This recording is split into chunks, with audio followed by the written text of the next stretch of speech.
오늘 우리에게 허락하신 하나님 말씀을 봉독하겠습니다. 출애굽기 20장 17절, 누가복음 12장 13절에서 15절까지의 말씀입니다. 먼저 출애굽기 20장 17절입니다. 너희 이웃의 집을 탐내지 못한다. 너희 이웃의 아내나 남종이나 여종이나 소나 낙이나 할 것 없이 너희 이웃의 소유는 어떤 것도 탐내지 못한다.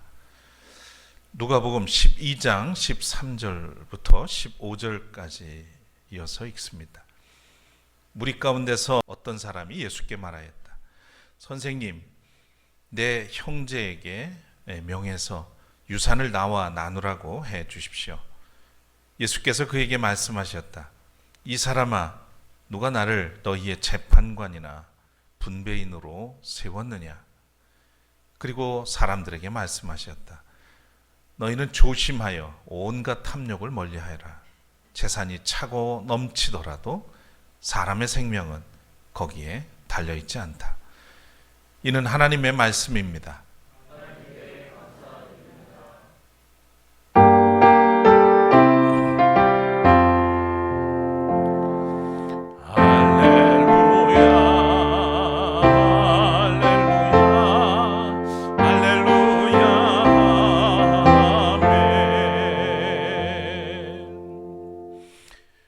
자리에 앉으시겠습니다.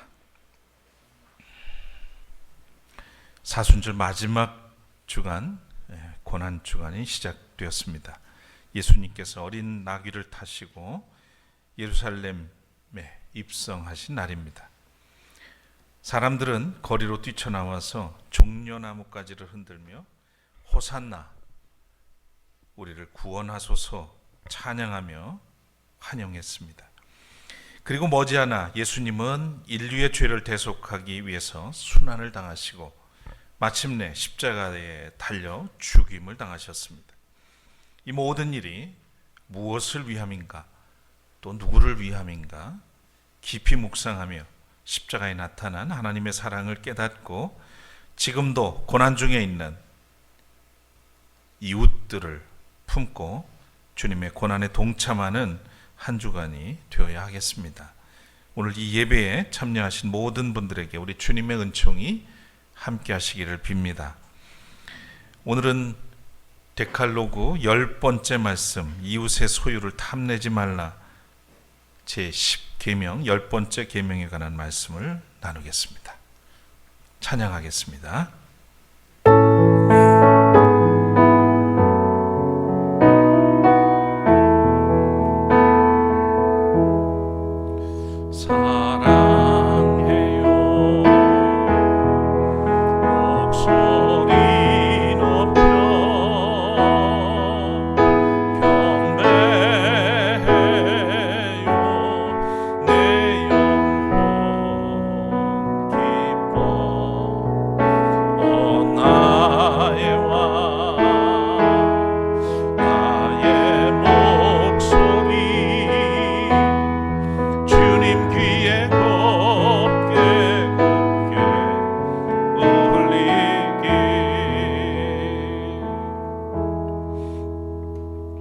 종려주일 아침에 우리를 예배자로 불러주시고 주님의 고난과 십자가의 사랑을 기억하며 은혜를 나눌 수 있도록 또 예배를 드릴 수 있도록 인도해 주시니 감사합니다.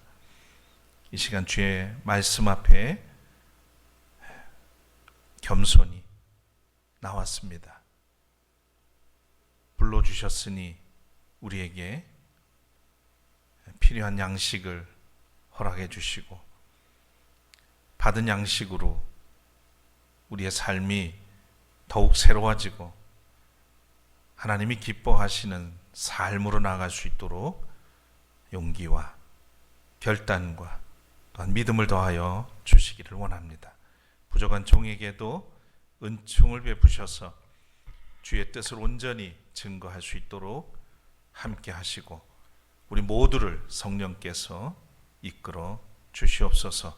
예수 그리스도의 이름으로 간절히 기도드립니다. 아멘.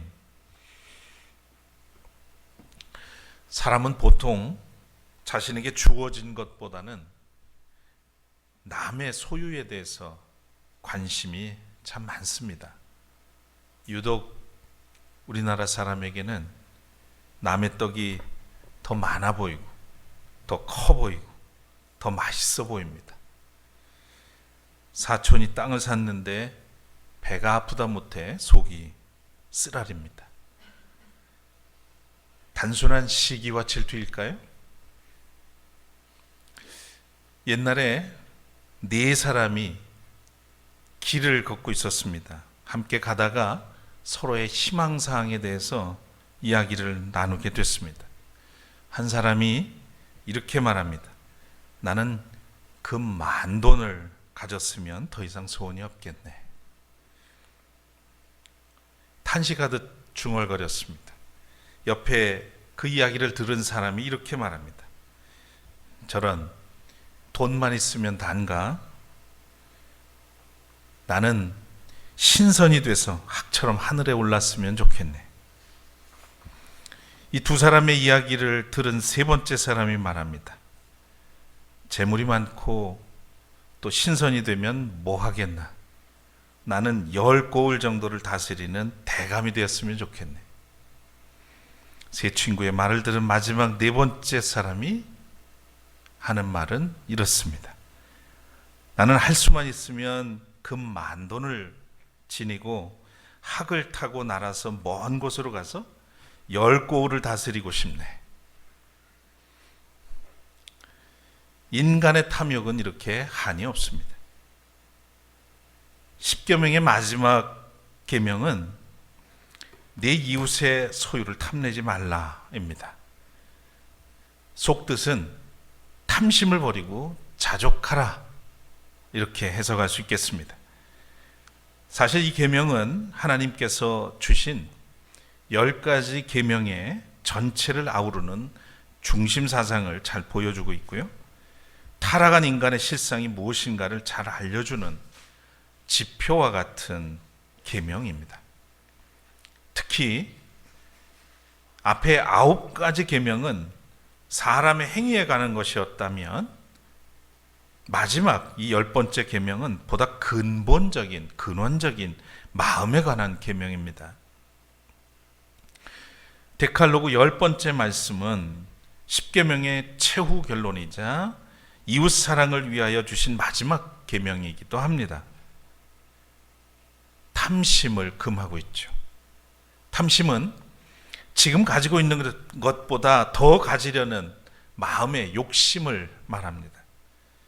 현재 감사할 만큼 충분한데도 불구하고 만족하지 않고 더 원하는 그런 심정이죠. 그런 욕심입니다.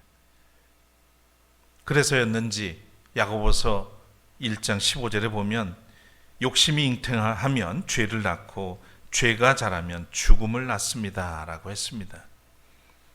이처럼 탐심이 인간에게 치명적인 영향력을 행사할 수 있고 탐심이 모든 삶을 지배할 수 있음을 경고하고 있습니다. 성서는 인간의 탐심이 두 가지 측면이 있다고 말하고 있습니다. 외적인 탐심과 내적인 탐심이죠. 출애굽기 20장 오늘 읽은 17절 말씀에 너희 이웃의 집을 탐내지 못한다 라고 하신 이 말씀에서 사용된 이 탐심은 하마드라고 하는 히브리어 단어입니다. 갈망하다, 열망하다, 몹시 바라다 라고 하는 뜻이 있는데요. 특히 이 단어는 외부에 있는 것을 보고 감정의 충동을 일으켜서 탐을 내는 행위를 말합니다. 그런데 같은 계명인데 신명기 5장 21절에서는 다른 단어가 쓰였습니다. 여기도 똑같이 너희 소유의 이웃의 소유는 어떤 것도 탐내지 못한다 이렇게 말씀을 하셨는데 여기에 사용된 히브리어는 다른 단어예요. 아와라고 하는 단어가 쓰였습니다. 마음이 기울다, 사모하다, 몹시 원하다 이런 뜻입니다. 이 아와는 주로 마음속에 있는 욕망 때문에 생기는 탐심을 가리킵니다. 그래서 하마드 사물 자체의 고유한 가치 때문에 발생하는 외적인 탐심이라면, 아와는 보는 사람 속에서 일어나는 내적인 탐심이죠. 근데 사실 이 두 가지는 완전히 분리된다고 볼 수는 없죠. 보는 것을 통해서 우리 마음속에 내적인 탐심이 타오르게 됩니다.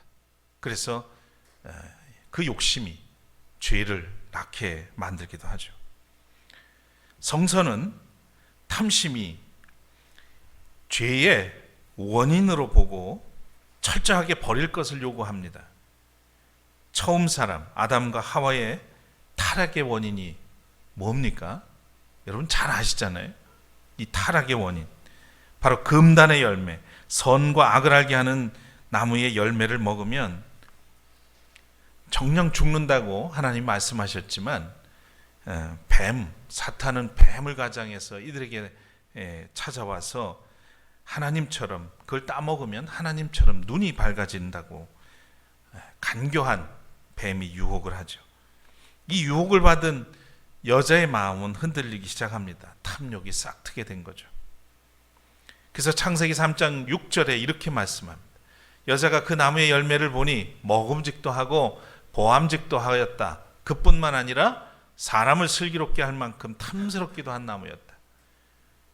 보니까 정말 먹고 싶은 충동이 일어납니다. 정말 보기에도 탐스럽고 아름답습니다.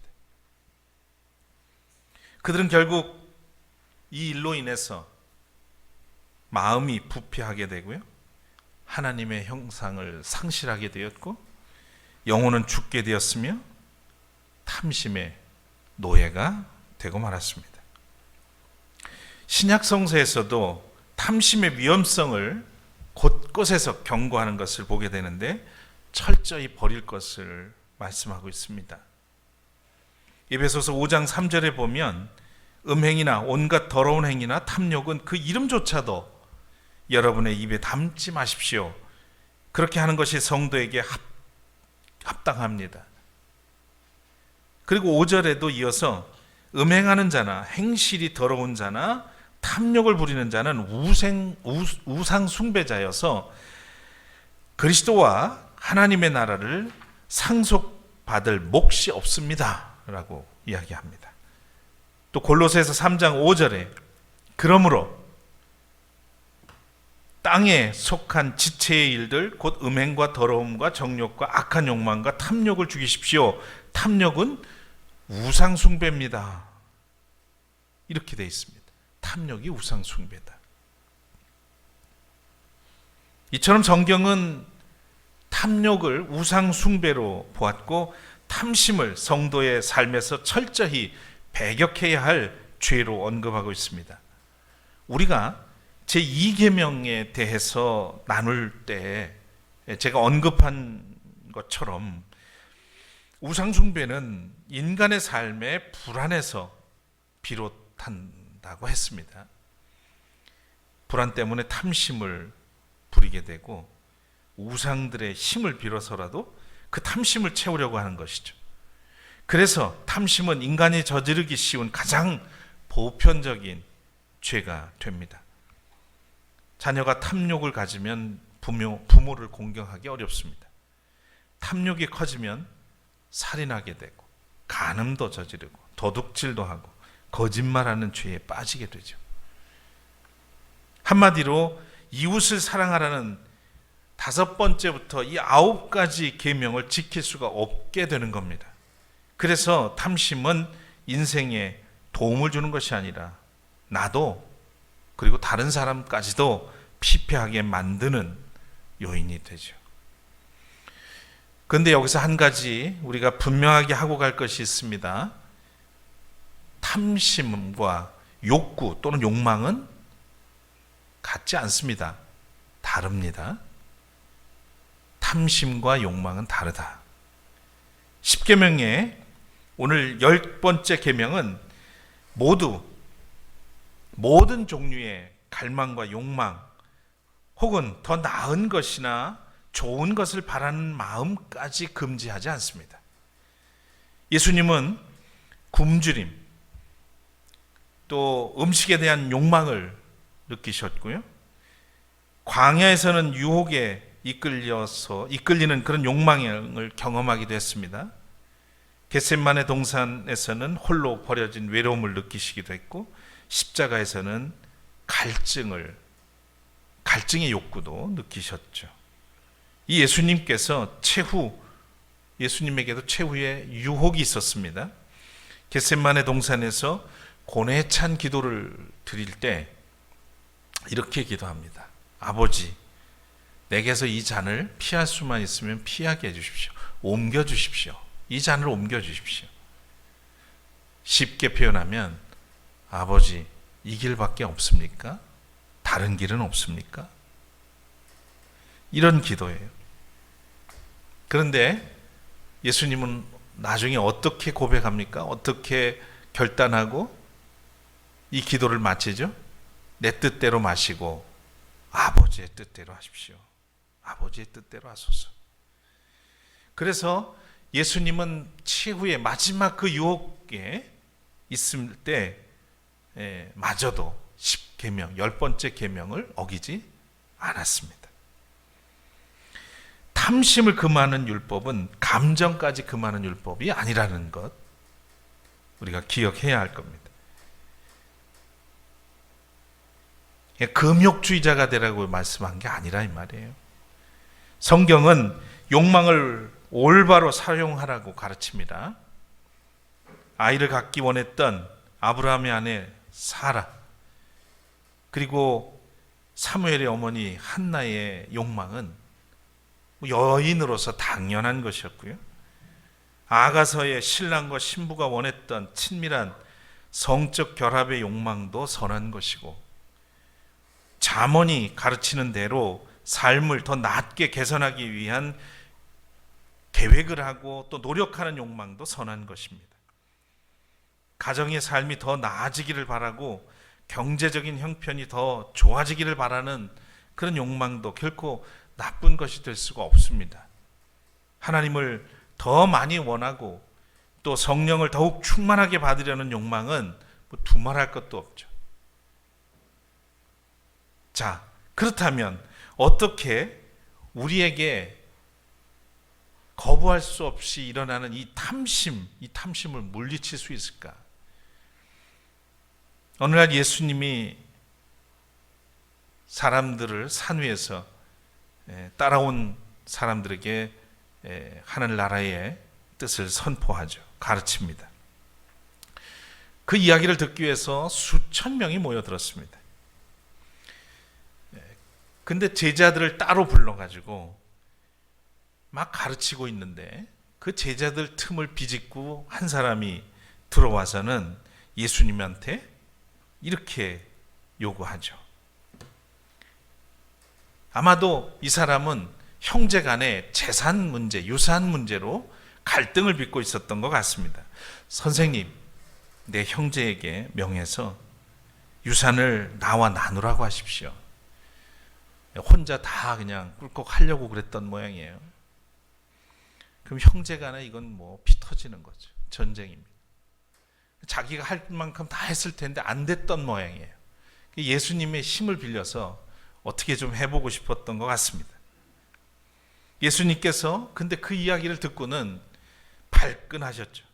이 사람아, 누가 나를 너의 재판관이나 너희 재산을 분배하는 사람으로 세웠느냐? 나는 그런 권한도 없고 그럴 마음도 없다는 거죠. 그거 왜 남의 가정일에 끼어들어가지고 무슨 수모를 당할지 모르는데, 예수님이 그렇게 지혜가 없는 분도 아니고. 근데 그 다음 이야기에 우리는 의미를 두고 더 집중해야 될 이유가 있죠. 15절입니다. 예수님은 제자들에게 가르치다 말고 이 이야기를 이 두 사람과 대화를 나누다가 돌아서서는 모든 사람들한테 하신 말씀입니다. 너희는 조심하여 온갖 탐욕을 멀리하여라. 재산이 차고 넘치더라도 사람의 생명은 거기에 달려있지 않다. 재산이 차고 넘치더라도 사람의 생명은 그 재산에 있지 않다. 그러니 탐욕을 멀리해라.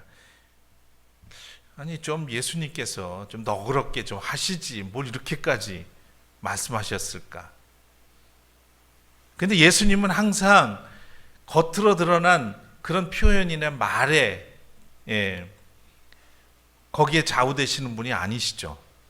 그 말에 속듯 그 마음을 항상 파고드셨습니다.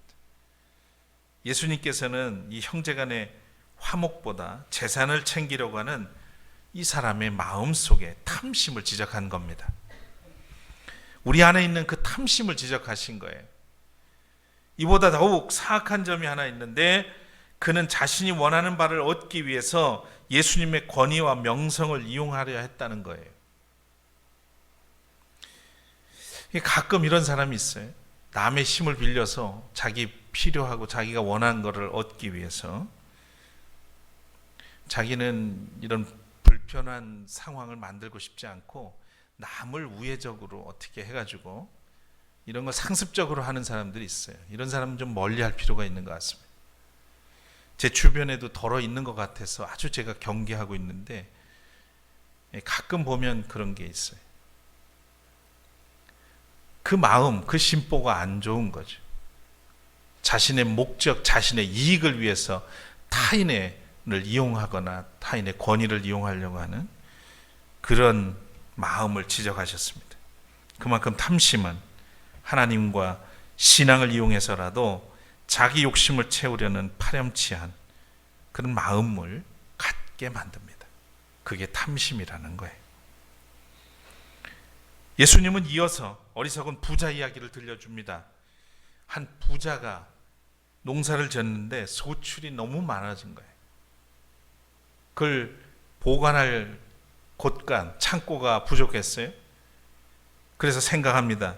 이 곳간을 다 헐고 더 크게 지어가지고 소득을 한 것 다 그 곳간에 두고 여러 해 동안 그냥 마음 놓고 먹고 살자. 그런 이제 생각을 즐기자는 생각을 했다는 겁니다. 그때 하나님께서 이렇게 말씀하셨다고 예수님이 들려주셨어요. 어리석은 사람아, 오늘 밤에 내 영혼을 내게서 도로 찾을 것이다. 그러면 내가 장만한 것들이 누구의 것이 되겠느냐? 자기를 위해서는 재물을 쌓아두면서도 하나님께 대해서는 부여하지 못한 사람이 이와 같다. 이렇게 설명을 하셨습니다. 간단히 표현하면 탐심을 버리지 못하면 대신 생명을 잃을 수도 있고, 또 반대로 생명을 위해서 탐심을 버리는 사람은 하나님의 은총으로 부요함을 누릴 수 있음을 가르쳐 주셨습니다. 우리는 이제 탐심을 버리기 위해서 자족하는 법을 배워야 합니다. 모든 탐심은 하나님께서 허락하신 자기의 소유와 삶에 대한 불만족에서 출발합니다. 우리는 이제 탐심을 버리기 위해서 이 자족하는 법을 배우기 하는데, 이거에 대해서 사도 바울이 디모데전서 6장 6절 이하에 이렇게 말했습니다. 자족할 줄 아는 사람에게는 경건은 큰 이득을 줍니다. 우리는 아무것도 세상에 가지고 오지 않았으므로 아무것도 가지고 떠나갈 수가 없습니다. 우리는 먹을 것과 입을 것이 있으면 그것으로 만족해야 할 것입니다. 이것을 자족이라고 해요. 자족. 아우타르케스라고 하는 헬라어를 썼는데요.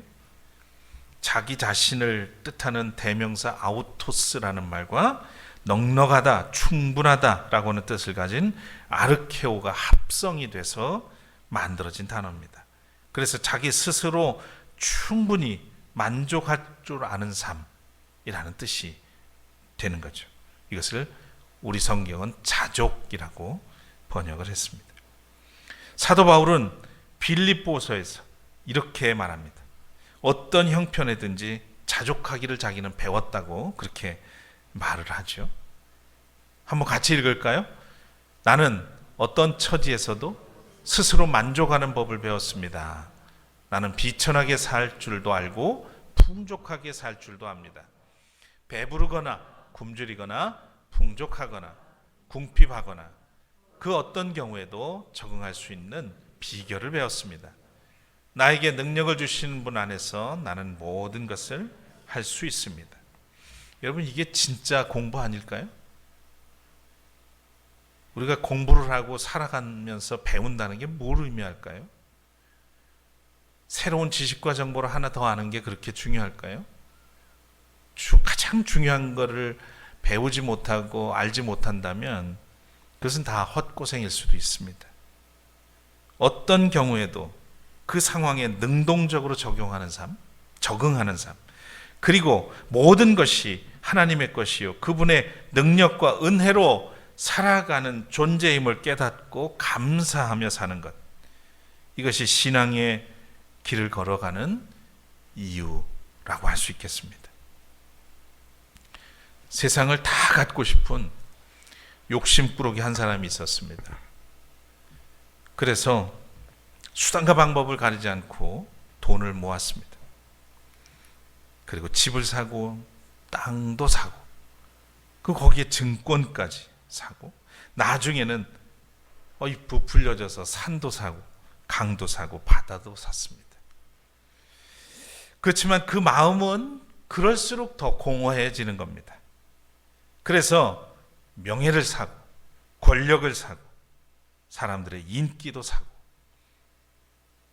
요즘 흔해 빠진 박사학위도 샀습니다. 그래도 뭔가 허전한 마음, 또 빈 듯한 마음을 달랠 길이 없이 늘 허기져 있었습니다. 그것을 본 어떤 사람이 이렇게 물었습니다. 당신은 사람들이 바라는 모든 것을 가지고 왜 그렇게 힘없이 살아요? 그랬더니 이 사람이 욕심쟁이가 하는 말이 그것을 갖지 못해서 그렇습니다. 바로 그것. 그게 뭔데요? 하나님입니다. 진짜 욕심도 크지 않아요? 근데 여러분, 이 욕심꾸러기는 가장 많은 돈을 주고 결국 하나님을 샀답니다. 그리고는 정말 됐다, 다 이뤘다 생각을 하고 좋아했다는 거죠. 근데 얼마 안 가서 이 욕심쟁이의 삶은 이상징후가 나타나기 시작합니다. 안 하던 짓을 하기 시작합니다. 그게 뭐냐면 그 욕심꾸러기가 자기의 재산을 하나둘씩 다른 사람들에게 나눠주는 거예요. 그리고 마침내 자신은 빈털터리가 됐습니다. 사람들이 이게 어떻게 된 거냐고 다들 물었습니다. 그가 이렇게 대답합니다. 내가 하나님의 돈을 주고 샀더니 오히려 하나님을 돈을 주고 샀더니 오히려 하나님께서 나를 사주셨습니다. 내가 무엇을 소유하느냐가 중요한 것이 아니라 누가 나를 소유해 주느냐, 이게 훨씬 더 중요하다는 사실을 깨달았습니다. 이제 나의 주인은 하나님이십니다. 주인님이 재산을 나누어 주라 하여서 나는 나누어 준 것일 뿐입니다. 여러분, 탐욕과 탐심의 해독제가 하나 있습니다. 탐심에서 온전히 결별하는 방법은 나눔이 약입니다. 진정한 그리스도인은 자족을 넘어서 나누는 사람입니다. 우리는 데칼로그, 이스라엘에게 주어졌던 10가지 말씀을 차례로 다시 읽으면서 오래된 세기를 지난 10주 동안 걸어왔습니다. 10계명이 지켜야 할, 그래야 구원받을 수 있다는, 마치 구원의 조건으로 주신 것처럼 우리는 생각해 왔지만 그것은 아닙니다. 안 지키면 심판받는다는 심판의 기준으로 주신 것도 아니었습니다. 구원받은 하나님의 백성이라면 여기에 담긴 하나님의 사랑과 이웃사랑을 통해서 존재의 자유, 또 기쁨과 충만함을 누리라고 우리에게 허락해 주신 선물입니다. 십계명을 기준으로 굴절되고 왜곡된 존재를 바로 세우고 하나님 나라를 위한, 그리고 하나님의 뜻에 의한, 그리고 하나님의 자녀로서 세상을 변혁하는 그런 주체로서 의미 있고 당당하게 살아가는 우리 샘터 가족들 되시기를 축복합니다. 자, 우리 함께 찬양하고 성찬을 나누겠습니다.